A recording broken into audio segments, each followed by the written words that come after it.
उनकी गारंटी है क्या कि वो आज कांग्रेस में है, कल बीजेपी में जाएंगे, परसों किसी तीसरी पार्टी में जाएंगे? पहले वो खुद का भरोसा तो दे। ये 10 साल जो गुजरे हैं गडकरी साहब के, वो बहुत ही अच्छा उन्होंने काम किया है। वो सबके लिए अच्छा काम करे। सूफी संत हज़रत बाबा ताजुद्दीन औलिया के दर पर इस वक्त हम मौजूद हैं। बाबा ताज की पहचान पूरे देश भर में हिंदू मुस्लिम एकता के रूप में जानी जाती है। वहीं यहाँ से कुछ किलोमीटर दूर पे आरएसएस का मुख्यालय भी है, जिसकी पहचान हिंदुत्व की विचारधारा है। तो इन सब के बीच लोकसभा चुनाव में मुसलमान एक बड़ा एक्स फैक्टर साबित हो सकता है, क्योंकि नागपुर के कुल 22 लाख वोटर में कम से कम 10 से 12% जो है मुस्लिम मतदाता है। लेकिन इस मौजूदा हालात में या सियासी समीकरण में मुस्लिम मतदाताओं का रुझान क्या है, वो किस पॉलिटिकल पार्टी के हक में है या किसी पॉलिटिकल पार्टी के खिलाफ में है, इसी नब्ज को टटोलने के लिए इस वक्त हम यहाँ मौजूद हैं।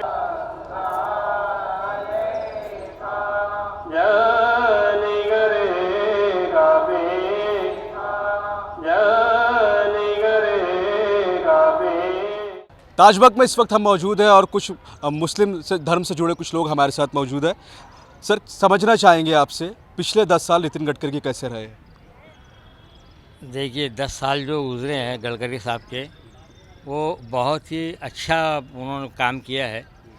क्योंकि आज से हम 10-15 साल अगर पीछे जाकर देखें तो एमपी जाने के लिए हमको सोचना पड़ता था कि हमने जाना है या नहीं जाना। इतने गड्ढे हुआ करते थे रोडों पर।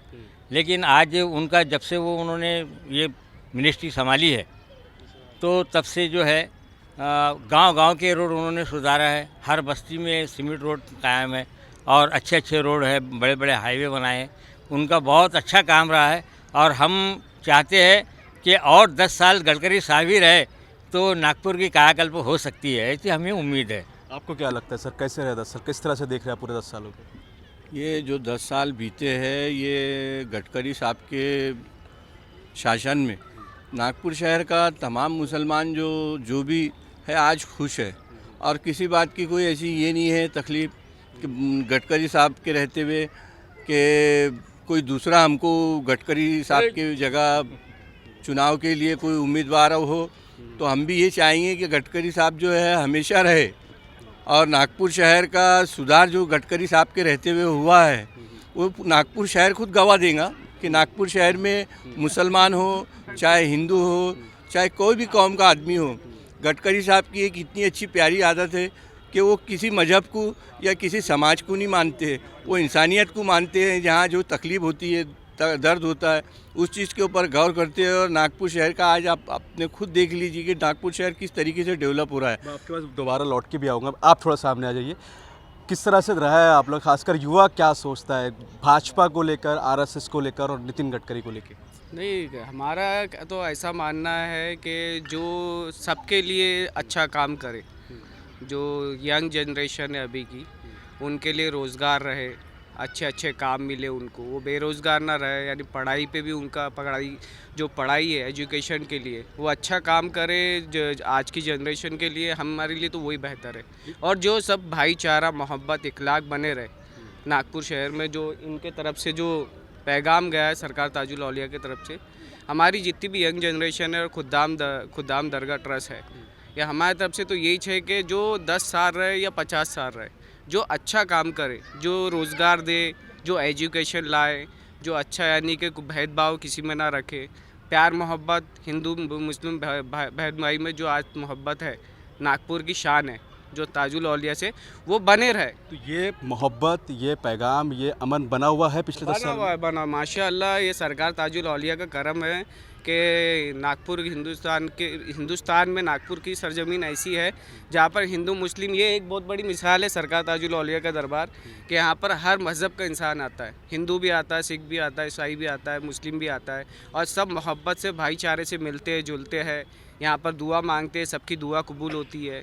तो यहाँ पर तो बहुत अच्छा माहौल है, कोई ख़राब माहौल नहीं है। भाईजान, आपसे ये मुझे बताएं, क्या मुद्दे रहने वाले इस बार चुनाव में? मुद्दे तो यही रहेंगे सरकार के से, हमारी तो यही गुजारिश रहेंगी और यही उम्मीद रहेंगी है आने वाले 10 साल के आगे भी, जो भी साल आए, कोई भी आए। नितिन गडकरी साहब भी अच्छे हैं माशाल्लाह, उन्होंने भी बहुत काम किया है। यंग जनरेशन के लिए भी किया है, नागपुर शहर के लिए तो ताजाबाग शरीफ के लिए भी बहुत काम किया है। हमारी यही उम्मीद रहेंगी यंग जनरेशन की, जो हमारे भाई और दोस्त भाई बहनें हैं, कि सबका यानी कि भाईचारा रहे, मोहब्बत इखलाक सबसे बड़ी चीज़ है।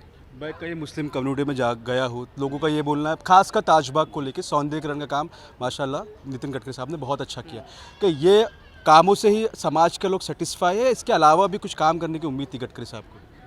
गडकरी साहब का ये समाज के इससे ये नहीं है। गडकरी साहब एक ऐसी शख्सियत है जो नागपुर शहर में आज पॉलिटिकल और इस चीज़ के हिसाब से जो भी चीज़ें हैं, जो नागपुर शहर को आज गडकरी साहब जैसा एक लीडर मिला है, तो मैं तो बोलता हूँ ये प्रधानमंत्री बनना चाहिए, इतनी कुव्वत है इनमें, गडकरी साहब में। और गडकरी साहब एक ऐसी शख्सियत है कि हम दुआ करेंगे बाबा से कि बाबा उनको सलामत रखे, हमेशा उनके परिवार के ऊपर बाबा का जो है आशीर्वाद रहे। और जो भी नागपुर शहर की समस्या है या जो भी लोग हैं, मुस्लिम लोग भी है, मुस्लिम लोग भी गडकरी साहब से बहुत मोहब्बत रखते हैं। ऐसा नहीं है कि मुस्लिम समाज में रहने के बाद भी कि गडकरी साहब ने यहाँ आया है तो कुछ किया है या कुछ ऐसा ही है। गडकरी साहब ने यहाँ पर भी किया है, यहाँ पर भी जब भी आए वो बाबा का आशीर्वाद लेने, तो बाबा की शान में, बाबा के इसमें सब चीज़ों में गडकरी साहब ने बहुत अच्छा यहाँ पे सब लोगों का दिल जीता है। और यहाँ के जो भी मुसलमान परिसर के यहाँ के जो भी लोग हैं, गडकरी साहब से सब खुश है। यहाँ खुद्दाम समाज जो हमारा है, दरबार शरीफ में 3 पीढ़ियाँ चले गई है, बाबा हुजूर में हमारे यहाँ खादिमों की 4वीं पीढ़ी चल रही है। तो ये जनरेशन सब गडकरी साहब के यहाँ आने से और जाने से और देखने से सारी चीज़ें ऐसी खुश लगती है कि सब चीज़ ऐसा लगता है कि गडकरी साहब ही आने वाले समय में हमारे को होना।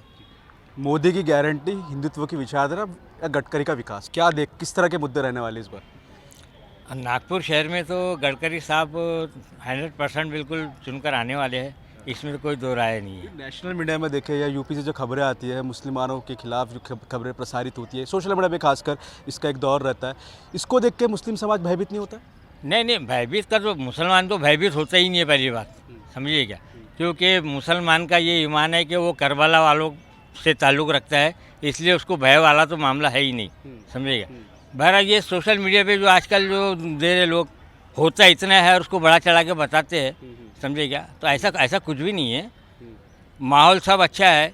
मोदी साहब के राज में भी बहुत अच्छा काम हुआ है, आप हम सब देख ही रहे। अब हर समाज में कुछ ना कुछ तो बुराइयां रहती है। सीए को लेकर कोई खौफ? नहीं, कोई खौफ नहीं है।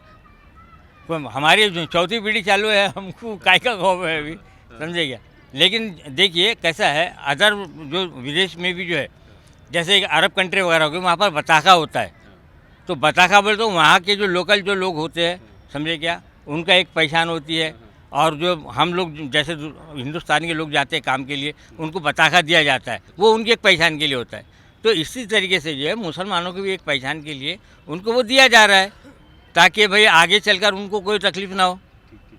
ठीक, आप उस पर थोड़ा सामने आ जाइए, क्या लगता है, यंगस्टर है, चुनाव वोटिंग भी देते हुए आप 10 साल किस तरह के रहे हैं, और आने वाले जो भी सांसद रहेंगे आपका, उससे क्या उम्मीद है, खासकर समाज के विकास के लिए? 10 साल तो मैं पूरे देश के बारे में तो नहीं बोलना चाहूँगा, खाली नागपुर के बारे में बोलना चाहूँगा। नागपुर के लिए काफ़ी अच्छे रहे। नागपुर को एम्स हॉस्पिटल मिला, गडकरी साहब के नेतृत्व में मेट्रो मिली, और कैंसर हॉस्पिटल मिला, इंटरनेशनल जो कैंसर हॉस्पिटल खोले गए हैं नागपुर शहर में, एम्स मिला, सिम्बोसिस कॉलेज मिला जो हमारे को बाहर जाना पड़ता था बच्चों को। यानी ऐसी काफ़ी सुविधाएं मिली जो 10 साल में, जो नागपुर जिससे अभी तक वंचित था, वो चीज़ मिली गडकरी साहब को। मैं नागपुर की जनता से ये कहना चाहूँगा कि जो लोग मुझे देख रहे नागपुर में रहने वाले, वो गडकरी साहब को वोट करें मेरे साथ। आप कहाँ रहते हैं वैसे? मैं ताजाबाद शरीफ निसार में रहता हूँ। दरबार को छोड़ के बाकी इलाका पहले किस तरह से था, अब किस तरह से बदलाव हुआ है? दरबार को छोड़ के सर कुछ ज़्यादा चेंजेस तो नहीं आया, मुझे तो ऐसा कोई चेंजेस नहीं दिखता, पहले जैसा था वैसी है। 19-20 कुछ फ़र्क हुआ होगा तो हुआ होगा। और बाकी शहर में किस तरह का एटमॉस्फेयर है? शहर में तो बहुत बेहतरीन माहौल हो चुका है 10 साल में। पिछले 10 साल में रोडों की हालत बदल चुकी है। जो पहले पानी आता था तो बरसात में नाग नदी के नाले की हालत ये होती थी कि कई बस्तियों में पानी घुस जाया करता था, अभी वो सिचुएशन नहीं है। बहुत चेंज आया है 10 साल में नागपुर शहर में। सवाल का जवाब दीजिए, क्या मुद्दे रहे कि आप वोट देने जाएंगे? मेरा एक मुद्दा और है गडकरी साहब से, अगर ये मेरे आपके चैनल के माध्यम से, गडकरी साहब जैसा आपने नागपुर शहर में 152 झोपड़पट्टी बोले हैं, तो उनको प्रवासी पत्र कब घोषित किया जाएगा, जैसे कि ताजबाग भी उसमें आता है। आश्वासन दिए जा रहे हैं लेकिन अभी तक कुछ ऐसा हुआ नहीं है। इस चीज़ पे वो चर्चा करें और आने वाले चुनाव में मेरी उम्मीद है, मेरी दुआ है उनके साथ कि वो दोबारा जीत कर आएंगे। लेकिन इस बारे में खास करके संसद में बोले, जो नागपुर शहर में झोपड़पट्टी, क्योंकि स्मार्ट सिटी तो हम बना रहे हैं लेकिन नागपुर शहर में झोपड़पट्टी भी 295 कुछ के करीब झोपड़पट्टी है, उस पर भी वो ध्यान दे। छोटे कार्यकर्ता से लेकर तमाम बड़ी पॉलिटिकल पार्टी के जो नेता है प्रचार में जुड़ गए, लेकिन इस चुनाव में मुस्लिम एक बड़ा एक्स फैक्टर साबित हो सकता है, क्योंकि नागपुर के कुल 22 लाख वोटरों में करीब 2.5 लाख जो आबादी है वो मुस्लिम वोटरों की संख्या की है। तो इस बीच जो है मुस्लिम वोटर क्या सोचता है, एक बड़ी नुमाइंदगी जो है प्यारे खान भी पेश करते हैं। सर, चुनाव करीबी है, क्या सियासत का मिजाज रहा है, क्या सोच रहा है मुस्लिम वोटर? देखिए, इस बार तो मुसलमानों ने सोच के रखा है कि इस बार वो जो है लोगों के काम पर ही वोट देंगे, और इसमें आज किसी को बताने की ज़रूरत नहीं है कि नागपुर में गडकरी जी ने किस हिसाब से काम किया है। और वो वोटों के लिए काम नहीं करते, वो काम इंसानियत के लिए करते हैं। तो इस बार मुस्लिम समाज का मैं देख रहा हूँ, घूम रहा हूँ, तो इस बार मुस्लिम समाज का काफ़ी जो मिजाज है वो चेंज दिख रहा है मुझे, और सब ने मन बना लिया है इस बार के वो गडकरी जी को वोट करेंगे। पिछले 10 साल सर हमने देखा 2014 में मोदी लहर का एक जिक्र हुआ था, उसके बाद 14 और 19 में गडकरी साहब भारी मतों से जीते हैं। इन दोनों कार्यकाल को कुल मिलाकर 10 साल किस तरह से देख रहे हैं सर आप?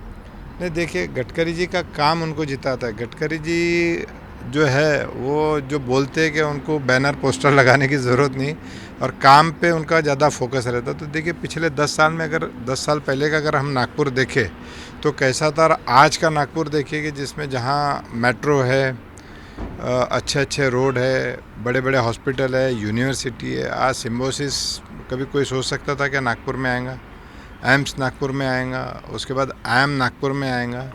तो ये आज बहुत मुसलमानों के लिए एजुकेशन के लिए सुविधा हो गई है, बहुत सारी चीज़ें। अब जितनी चीज़ें आ रही है, अगर आप देखेंगे यहाँ मेट्रो आया तो हज़ारों लोगों को, लाखों लोगों को रोज़गार मिला है। यहाँ एम्स है, सिम्बोसिस है, तो बहुत सारे लोगों को रोज़गार के भी जो साधन है वो बढ़ाते जा रहे हैं। तो ऐसे बहुत सारे काम है। गरीबों का इलाज कितना फ्री में हो रहा है, आयुष्मान में, इसमें उसमें अगर देखेंगे तो मैं आपको बता नहीं सकता। जितने भी हैंडीकैप है उनके लिए वो व्हील चेयर, इसका हर चीज़ का अरेंजमेंट करते जा रहे हैं। आप सर कम्युनिटी के बीच में भी रहे हैं, वो क्या बोलते हैं गडकरी? क्या उनमें उत्साह है या अभी भी वो आरएसएस वाली हिंदुत्व वाली पॉलिसी उसके खिलाफ में? नहीं, आप मेरे साथ चलिए या आप अकेले घूमिए, किसी भी मोहल्ले में चले जाइए। आप अगर कभी इधर उत्तर में चले जाइए, मध्य में चले जाइए या पश्चिम में चले जाइए, तो सब तरफ एक ही मिलेगा कि इस बार नितिन जी को लाना है करके। मैं अभी भी कुछ सर मुस्लिम बस्तियों में जाता हूँ तो वहाँ तंगहाली, अभी बदहाली अभी भी है। आपसे समझना है कि पिछले 10 साल में गडकरी साहब ने कम्युनिटी को खासकर क्या दिया है? देखिए, पिछले 10 साल में उनका काम वो ना हिंदुओं के लिए करते हैं ना मुसलमानों के लिए करते, वो इंसानियत के लिए काम करते हैं। वो ऐसा रोड बनाया तो उस पर ये नहीं लिखा है कि इस पर सिर्फ हिंदू चलेंगे या इस पर सिर्फ मुस्लिम चलेंगे। वो देश के हर नागरिक के लिए करते हैं, हर समाज। उनके पास जात की बात कोई कर नहीं सकता, तो वो सब समाज के लिए काम करते हैं। और हम जिनके पीछे रहे उन्होंने तो हमको कुछ नहीं दिया। अगर आप 10 साल के पहले का अगर कार्यकाल देखें तो मुस्लिमों के हालात तो बहुत बद से बदतर थी। आज तो भी हालात थोड़े सुधरते जा रहे हैं। उसका एग्जांपल एक मैं हूं आपके सामने कि किस लेवल पे मैं बिजनेस कर रहा हूं और इस गवर्नमेंट में किस लेवल पे मैं काम कर रहा हूं। इस बार का लोकसभा चुनाव हिंदुत्व की विचारधारा के साथ ही गडकरी के विकास काम पर भी आधारित रहेगा। कुल मिलाकर ये नागपुर की जनता की राय थी, इनका जनता का मत था। इसका फैसला जो है 19 अप्रैल को सामने आएगा, लेकिन इनकी राय किस दिशा में आगे बढ़ी है, किस पर उंगली ये टिकी है, इसका जो अंतिम निर्णय है 4 जून को ही पता चलेगा। नागपुर से वीडियो जर्नलिस्ट मिथुन आदमरे के साथ फैजल खान, यूसे न्यूज़ के लिए।